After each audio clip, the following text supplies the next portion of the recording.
Halo semuanya, kenalkan saya Sri Hardianti Tawakal, mahasiswi program studi manajemen di Universitas Terbuka. Nah, presentasi kali ini saya buat khusus untuk memenuhi tugas satu mata kuliah Pancasila. Saya benar-benar antusias banget nih buat ngajak teman-teman dan bapak atau ibu dosen menelusuri sebuah kisah sejarah yang luar biasa. Pembahasan kita kali ini bukan sekedar ngomongin dokumen tua negara ya, tapi tentang sebuah ideologi yang terus-terusan dihantam berbagai ujian zaman, tapi hebatnya tetap kokoh berdiri. Yuk, langsung aja kita mulai pembahasannya. Di presentasi kali ini, kita bakal ngelewatin 6 babak utama. Mulai dari ngebedah apa sih sebenarnya Pancasila itu, terus kita flashback ke masa awal kemerdekaan, masuk ke era RIS, demokrasi terpimpin, Orde Baru, sampai akhirnya tiba di era reformasi. Intinya, kita bakal lihat gimana ideologi kita ini melewati berbagai ujian api. Oke, kita masuk ke bagian pertama, yaitu pendahuluan. Sebelum kita bahas badai sejarahnya, pastinya kita harus paham dulu dong fondasi utamanya. Apa sih sebenarnya Pancasila itu? Kalau dari akar katanya, ini diambil dari bahasa Sanskerta yang artinya 5 dasar. Tapi tahu gak, maknanya tuh jauh-jauh lebih besar dari sekedar 5 kalimat yang sering kita baca pas upacara. Pancasila ini benar-benar jadi dasar negara sekaligus pedoman hidup buat seluruh rakyat Indonesia. Ibaratnya nih, dia adalah kompas moral yang digali langsung dari nilai-nilai luhur Nusantara yang emang udah ada dari dulu, yang dirumuskan untuk mengarahkan perjalanan negara kita. Nah, setelah fondasinya resmi terbentuk, ujian ternyata langsung datang bertubi-tubi. Yuk kita intip babak pertamanya, masa awal kemerdekaan, dari tahun 1945 sampai 1959. Kalau kita perhatiin urutan waktunya, dinamikanya tuh kerasa banget dan sangat cepat bergejolak.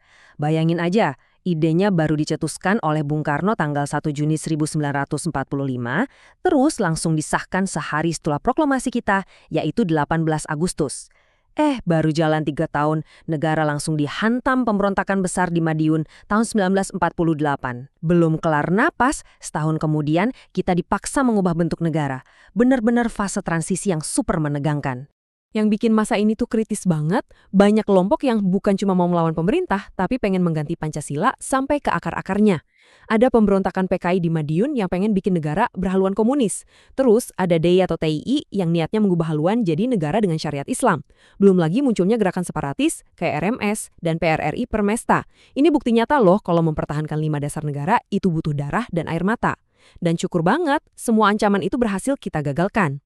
Dinamika pun berlanjut ke babak berikutnya. Masa ini usianya lumayan singkat tapi dampaknya kerasa banget secara hukum. Masa Republik Indonesia Serikat atau RIS di tahun 1949 sampai 1950. Jadi ceritanya waktu itu gara-gara tekanan militer dan politik yang luar biasa dari Belanda, Indonesia terpaksa mengubah sistem dari negara kesatuan menjadi negara federal alias RIS.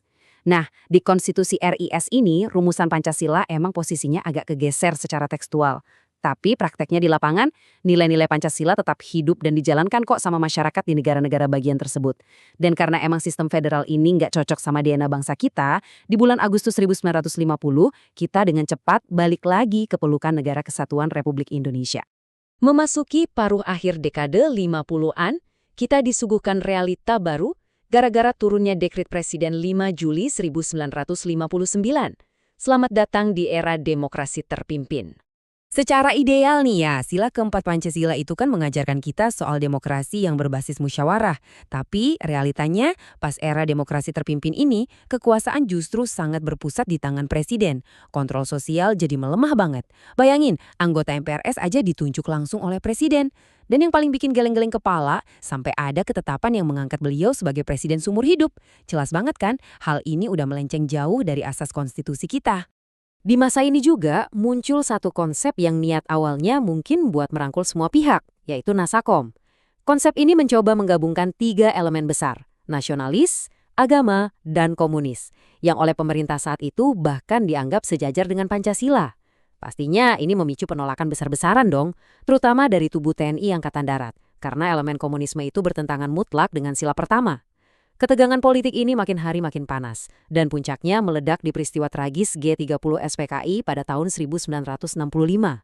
Tragedi tersebut akhirnya membawa kita ke pergantian rezim.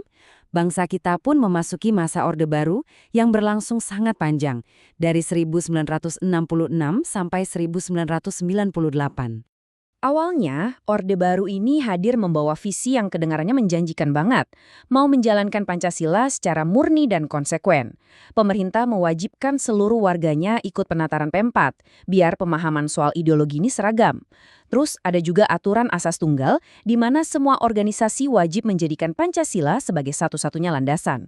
Strategi ini emang sukses besar menciptakan stabilitas dan mendorong pembangunan fisik.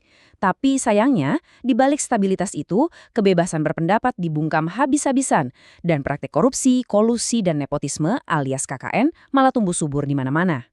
Tuntutan masyarakat yang haus akan keadilan sosial dan demokrasi akhirnya meruntuhkan era Orde Baru, mengantarkan kita pada masa reformasi dari tahun 1998 sampai detik ini.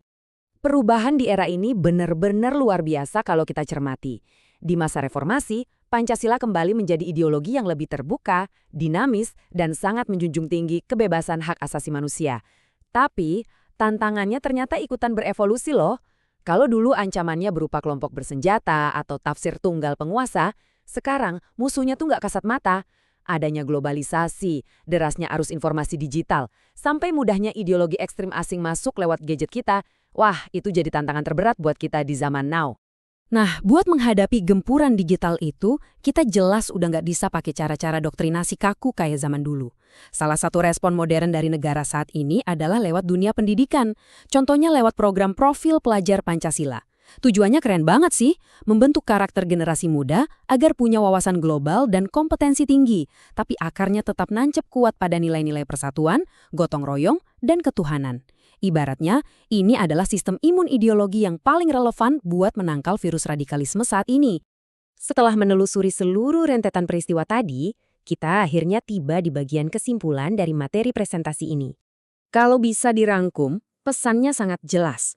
Pancasila itu bukan sekedar benda mati yang kebetulan aja hoki bisa bertahan. Ideologi kita ini udah benar-benar teruji, mulai dari tekanan militer Belanda, pemberontakan komunis, gerakan radikalisme, sampai rezim yang otoriter. Di tengah masyarakat Indonesia yang punya ratusan bahasa dan kebudayaan, Pancasila berdiri sangat kokoh sebagai perekat atau glue yang secara ajaib mampu menyatukan segala perbedaan kita. Sebagai penutup dari presentasi untuk tugas 1 Pancasila ini, saya mau mengajak kita semua merefleksikan satu hal penting. Kalau dulu para pahlawan dan pendiri bangsa kita rela mempertaruhkan nyawa dan melewati perdebatan panjang buat mempertahankan Pancasila, sekarang ini giliran kita. Di era digital yang super bising ini, langkah nyata apa sih yang bakal kita ambil sebagai mahasiswa dan generasi muda buat memastikan api ideologi Pancasila nggak pernah padam? Saya Sri Hardianti Tawakal, terima kasih banyak atas waktu dan perhatian Bapak Ibu dosen, serta teman-teman semuanya. Semoga presentasi ini bermanfaat.